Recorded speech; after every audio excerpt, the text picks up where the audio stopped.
Hi అండి, welcome to Harshi's cooking and blogs. ఈరోజు మనం రైస్లోకి, చపాతీలోకి, అలానే పూరీలోకి బెస్ట్ కాంబినేషన్గా ఉండే అలసందలతో అలసందల కర్రీ ఎలా చేసుకోవాలో చూద్దాం. ఈ రెసిపీని స్కిప్ చేయకుండా లాస్ట్ వరకు చూడండి. మరి లేట్ చేయకుండా ప్రాసెస్లోకి వెళ్ళిపోదాం. దీనికోసం నేనైతే 1 కప్పు అలసందలని 6 గంటల పాటు నానబెట్టాను. ఇలా నానబెట్టిన తర్వాత బాగా వాష్ చేసుకొని ఒక ప్రెషర్ కుక్కర్లో తీసుకొని అలసందలు మునిగే వరకు నీళ్లు పోసుకొని రుచికి సరిపడా ఉప్పు వేసుకొని 4 విజిల్స్ వచ్చేంత వరకు ఉడికించుకోవాలి. ఇప్పుడు దీనికి మనం మసాలాని రెడీ చేసుకుందాం.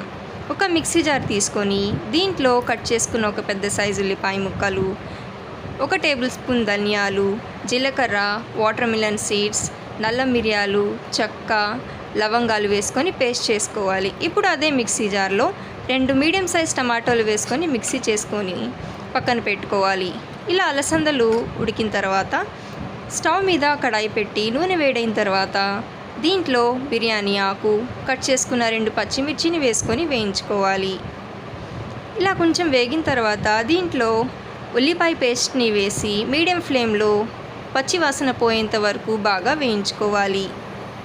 ఇలా వేగిన తర్వాత దీంట్లో చిటికెడు పసుపు, 1 టేబుల్ స్పూన్ అల్లం వెల్లుల్లి పేస్ట్ వేసుకొని పచ్చి వాసన పోయేంత వరకు వేయించుకున్న తర్వాత దీనిలో టమాటో పేస్ట్ వేసుకొని నూనె పైకి తేలేంత వరకు వేయించుకోవాలి. ఇలా నూనె పైకి తేలిన తర్వాత దీనిలో 2 టేబుల్ స్పూన్ల కారం వేసుకొని ఒకసారి బాగా కలుపుకొని మనం ఉడికించుకున్న అలసందల్ని దీంట్లో వేసుకొని ఒకసారి బాగా మిక్స్ చేసుకోండి. ఇలా మిక్స్ చేసిన తర్వాత మూత పెట్టేసి ఒక 5 నిమిషాలు మీడియం ఫ్లేమ్లో కుక్ చేసుకొని దీనిలో 1 గ్లాసు నీళ్లు పోసుకొని ఇప్పుడు దీంట్లో రుచికి సరిపడా ఉప్పుని యాడ్ చేసుకోండి. మనం ముందుగానే అలసందల్లో ఉప్పు వేసాం కాబట్టి ఇక్కడ మీరు రుచి చూసి ఉప్పుని యాడ్ చేసుకోండి. ఇలా 10 నిమిషాల తర్వాత బాగా ఉడికిన తర్వాత ఈ కన్సిస్టెన్సీలో ఉంటే మీకు రైస్లోకి, చపాతీలోకి కర్రీ అయితే రెడీ అయిపోతుంది. ఇప్పుడు దీంట్లో కొత్తిమీర వేసుకుంటే అలసందల కర్రీ అయితే రెడీ. ఇది రైస్లోకి, చపాతీలోకి, పూరీలోకి బెస్ట్ కాంబినేషన్.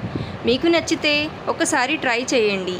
అలానే ఇలాంటి మరిన్ని సింపుల్ రెసిపీస్ కోసం మా ఛానల్ని సబ్స్క్రైబ్ చేసుకోండి. Thank you.